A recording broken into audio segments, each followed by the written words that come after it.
Friends, मेरे channel पे आपका स्वागत है। और पॉलिटी के आज का टॉपिक है राष्ट्रीय प्रतीक।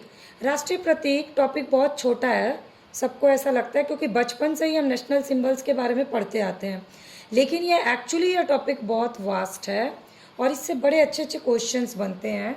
कैसे? जैसे कि जन गण मन को भारत के राष्ट्रगान के रूप में कब अपनाया गया? संपूर्ण राष्ट्रगान का वादन काल क्या है?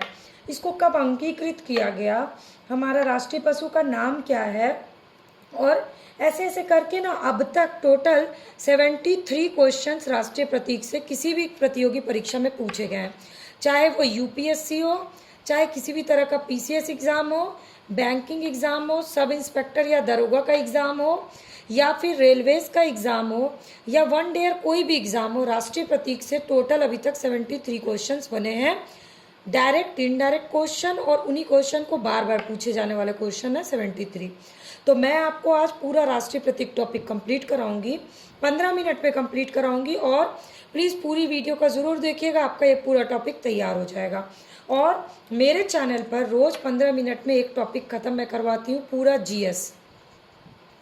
और जीएस मैंने आपको बता दिया है, polity, economics, science, tech, environment, medieval history, modern history, ancient history, economics, Indian geography, world geography, ये सारा मेरा जीएस का टॉपिक चल रहा है। आप मेरे चैनल के प्लेलिस्ट पे विजिट करके देखिएगा। किसी भी तरह की प्रतियोगी परीक्षा के प्री की पूरी तैयारी इसमें होती है, क्योंकि मैं back year question, forward link question यानी आने वाले नए क्वेश्चन क्या बन सकते हैं, प्लस एनसीईआरटी और 2 किताब से मैं ये सारे टॉपिक कवर करवाती हूँ। तो प्लीज़ आप इस वीडियो सीरीज़ को पूरा ज़रूर देखिएगा।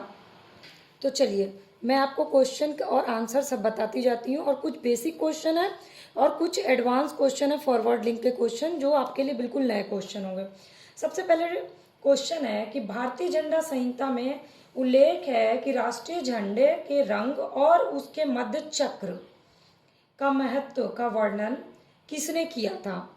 यानी कि झंडे के जो रंग है, केसरिया, हरा और सफ़ेद, इसका महत्व का वर्णन किसने किया था झंडा संहिता में? तो वो उसका आंसर है डॉक्टर राधाकृष्णन। अब डॉक्टर राधाकृष्णन ने कहा, संविधान सभा में सर्वसम्मति से राष्ट्रीय इसको स्वीकार किया गया झंडे को, और उन्होंने कहा कि भगवा या केसरिया रंग जो है वो त्याग का प्रतीक है। हमारे झंडे के मध्य में जो सफेद रंग है वो सच्चाई का प्रतीक है, यानी अच्छे आचरण की प्रेरणा देता है। और हरा रंग जो है वो हरियाली का प्रतीक है। ये बहुत बेसिक क्वेश्चन है आपके लिए, रंग कौन कौन चीज के प्रतीक है, किस किस चीज के, लेकिन आपके लिए फॉरवर्ड लिंक क्वेश्चन है डॉक्टर राधाकृष्णन। इसके बाद जो अशोक चक्र से लिया गया, ये जो चक्र है ये लिया गया अशोक चक्र से, लेकिन चक्र किस चीज का प्रतीक है? वो है प्रगति का प्रतीक। तो ये जो प्रतीक है ये मैचिंग में आता है, इधर रंग रहता है और इधर आपको मैचिंग करना होता है, ठीक है। तो इसके बाद भारत का राष्ट्रीय ध्वज जो है तिरंगा, 3 रंग की पट्टी से बना, ये आप सबको पता है, लेकिन उसका आकार आयताकार डिसाइड किया गया। और लेकिन उसकी लंबाई और चौड़ाई का अनुपात क्या है? 3:2 है इसकी लंबाई चौड़ाई का अनुपात।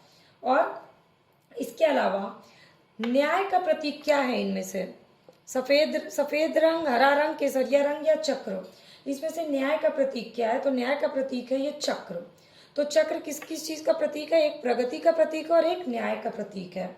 इसके बाद पिंगाली वेंकैया कौन है? तो पिंगाली वेंकैया द्वारा भारतीय राष्ट्रीय ध्वज को तैयार किया गया था, इसलिए ये बहुत इंपॉर्टेंट है। अगर ऑप्शन में डॉक्टर राधाकृष्णन और पिंगाली वेंकैया देता है ध्वज को तैयार करने में, तो आपको याद रखना है पिंगाली वेंकैया जो है उन्होंने राष्ट्रीय ध्वज को तैयार किया था। अब आगे बढ़ते हैं। आगे का क्वेश्चन है कि संविधान सभा द्वारा राष्ट्रीय ध्वज का वर्तमान स्वरूप, यानी अभी का जो स्वरूप है, पहले क्या था? पूरा चरखा बना हुआ था, फिर चक्र लिया गया, यानी कि वर्तमान स्वरूप यही है। उसको कब अपनाया गया? उसका आंसर है 22 जुलाई 1947 को।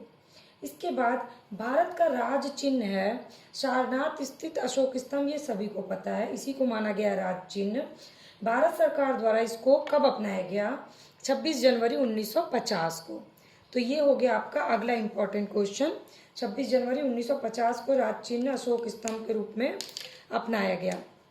इसके बाद आपका आता है सत्यमेव जयते, जो अशोक स्तंभ में के नीचे लिखा हुआ सभी को पता है, लेकिन इसमें सत्यमेव जयते से आगे क्वेश्चन बनता है कौन सी लिपि में लिखा गया है सत्यमेव जयते, तो ये है देवनागरी लिपि में लिखा गया है सत्यमेव जयते। और ये कहाँ से लिया गया है, तो ये लिया गया मुंडोक उपनिषद से लिया गया है। तो ये राष्ट्रीय प्रतीक हमारे झंडे से रिलेटेड ये सारे क्वेश्चन हैं। इसके अलावा अब जो है राष्ट्रीय प्रतीक में हम आगे का क्वेश्चन देखेंगे। इस 10 क्वेश्चन के थ्रू हमने ऑलमोस्ट 20 क्वेश्चन देख लिए। और आपको अगर ये वीडियो जो है इसके दी गई इन्फॉर्मेशन अच्छी लग रही है, यूजफुल लग रही है, तो प्लीज़ लाइक बटन को ज़रूर प्रेस कर दीजिएगा। चैनल के सब्सक्राइब बटन को क्लिक कर लीजिए ताकि रोज़ फ्री ऑफ कॉस्ट आपको वीडियो अपडेट मिल जाए। और मेरे 15 मिनट की वीडियो सीरीज से जुड़े रहिए ताकि पूरी प्री की तैयारी आपकी हो जाए। अब 11वां क्वेश्चन हमारा बनता है राष्ट्रगान से। तो राष्ट्रगान सबसे पहले ये सबको पता है कि राष्ट्रगान हमारा जनगण मन है। राष्ट्रगान और राष्ट्रगीत दोनों अलग अलग हैं, तो पहले राष्ट्रगान कर लेते हैं। राष्ट्रगान हमारा जनगण मन है और जनगण मन को कब संविधान सभा द्वारा आधिकारिक रूप से अंगीकृत किया गया, 24 जनवरी 1950 को। आपके लिए ये डेट याद रखना इसलिए भी ज़रूरी है क्योंकि क्रम पूछा जाता है। जैसे मैंने आपको राष्ट्रीय झंडे का बताया, अशोक स्तंभ का बताया कब अपनाया गया, उसी तरह से इसको क्रम लगाना होता है, इसलिए आपको ये डेट याद रखना बहुत ज़रूरी है। इसके बाद टोटल राष्ट्रगान के गान की अवधि क्या है, तो 52 सेकेंड है। इसके बाद 27 दिसंबर 1911 क्यों इम्पोर्टेंट है, क्योंकि भारतीय राष्ट्रीय कांग्रेस के कलकत्ता अधिवेशन में पहली बार राष्ट्रगान को गाया गया। तो आपको ये भी क्रम में ये भी याद रखना जरूरी है। ये देखिए 1911 1950 तो पहले ये गाया गया था। इसके बाद ये जो है ना, ये सारे आपके राष्ट्रगान से रिलेटेड क्वेश्चन है। अब हमें करना है राष्ट्रगीत। राष्ट्रगीत से पहले मैं आपको बता दूं, राष्ट्रगान जनगण मन जो है रविन्द्रनाथ टैगोर के गीतांजलि से लिया गया है। और रविन्द्रनाथ टैगोर को गीतांजलि के लिए 1913 में साहित्य का नोबेल पुरस्कार मिला था, इसलिए आपके लिए ये इम्पोर्टेंट है। अब राष्ट्रगीत पे चलते हैं। राष्ट्रगीत जो है हमारा क्या है, वंदे मातरम। वंदे मातरम किसने लिखा, तो ये लिखा था बंकिम चंद्र चटर्जी ने।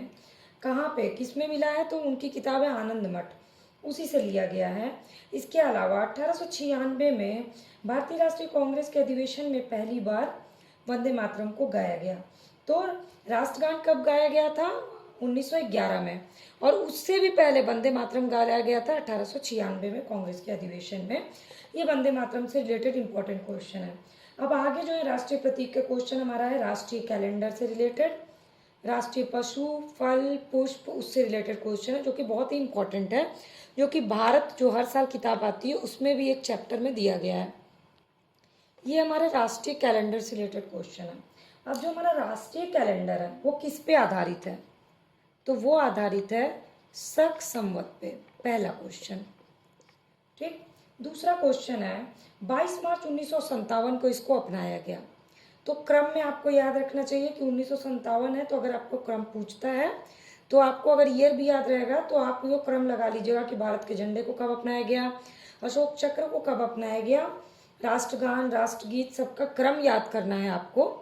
इसके बाद ये जो है ना, इसकी शुरुआत होती है चैत्र माह से इस कैलेंडर की, और अंतिम माह होता है फाल्गुन हिंदी कैलेंडर के अनुसार। इस कैलेंडर को कहते हैं ग्रेगोरियन कैलेंडर।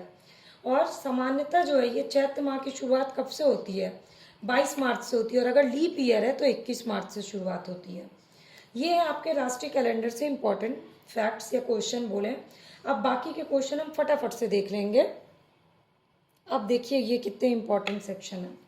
स्ट्रेट फॉरवर्ड आपको सबको पता है कि राष्ट्रीय पुष्प हमारा कमल है, लेकिन उसका वानस्पतिक नाम क्या है, निलंबो न्यूसीफेरा। फल क्या है हमारा, राष्ट्रीय आम है, लेकिन उसका वानस्पतिक नाम क्या है, मैंजीफेरा इंडिका। वृक्ष हमारा राष्ट्रीय वृक्ष बरगद, उसको बोलते हैं बेंगालेंसिस, फिकस बेंगालेंसिस। राष्ट्रीय पशु हमारा बाघ है, जिसका वैज्ञानिक नाम क्या है, पैंथेरा टाइग्रिस। राष्ट्रीय जलीय जीव के रूप में स्वीकार किया गया डॉल्फिन को, इसका वैज्ञानिक नाम है प्लेंटानिस्टा गैंगेरिका। राष्ट्रीय पक्षी हमारा मोर है, इसका वैज्ञानिक नाम है पावो क्रिस्टेसस। ये आता है आपका मैचिंग में, या फिर सिंगल क्वेश्चन भी पूछे जाते हैं, इसलिए आपको ये याद रखना बहुत ज़रूरी है। अब इसके अलावा कुछ और क्वेश्चन है कि जैसे भारत सरकार द्वारा स्वाधीनता दिवस 15 अगस्त को, गणतंत्र दिवस 26 जनवरी को, गांधी जयंती 2 अक्टूबर को, इन 3 को राष्ट्रीय दिवस घोषित किया गया।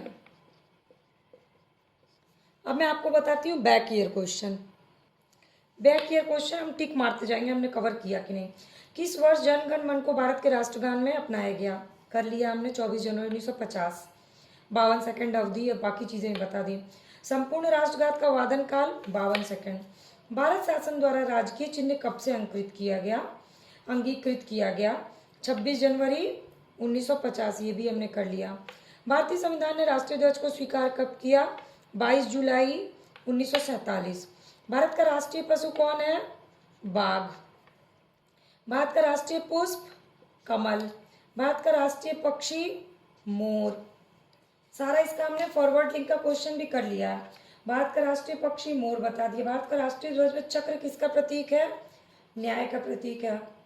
भारतीय ध्वज में लाइंस की संख्या कितनी है? 24 लाइन है। इसके अलावा राष्ट्रीय फल आम का वानस्पतिक नाम क्या है? ये भी मैंने आपको बता दिया। तो सारे क्वेश्चन ऑलमोस्ट यही हैं जो घुमा फिरा के पूछे गए हैं। मैंने आपके सारे क्वेश्चन कंप्लीट करा दिया, वो भी 15 मिनट से पहले। अब आपको इसको एक बार इस वीडियो को अच्छे से देख के सारे फैक्ट्स को याद कर लेना है। और अगर किसी भी तरह के प्री के एग्जाम की तैयारी कर रहे हैं तो प्लीज़ मेरे चैनल के सब्सक्राइब बटन या फॉलो बटन को क्लिक कर लीजिए। फ्री ऑफ कॉस्ट है। आपको रोज़ जो मैं 15 मिनट की वीडियो अपलोड करती हूँ उसका नोटिफिकेशन सबसे पहले मिल जाएगा और 15 मिनट में आपका एक टॉपिक बहुत अच्छे से कवर हो जाएगा। चैनल के इस वीडियो के नीचे डिस्क्रिप्शन बॉक्स में मैंने एक लिंक दी हुई है, उस पर क्लिक करिए। उस पर टोटल तैयारी से जुड़े सारे सब्जेक्ट की वीडियो की लिंक है। सारे सब्जेक्ट आप उस पर देख सकते हैं और पढ़ाई कर सकते हैं। और ये वीडियो अच्छी लगी होगी तो लाइक ज़रूर दबा दीजिएगा और कमेंट सेक्शन में कमेंट करके बताइएगा कि आपको पॉलिटी का कौन सा टॉपिक टफ लगता है, ताकि मैं इजी वे में आपका वो टॉपिक कंप्लीट करा सकूं।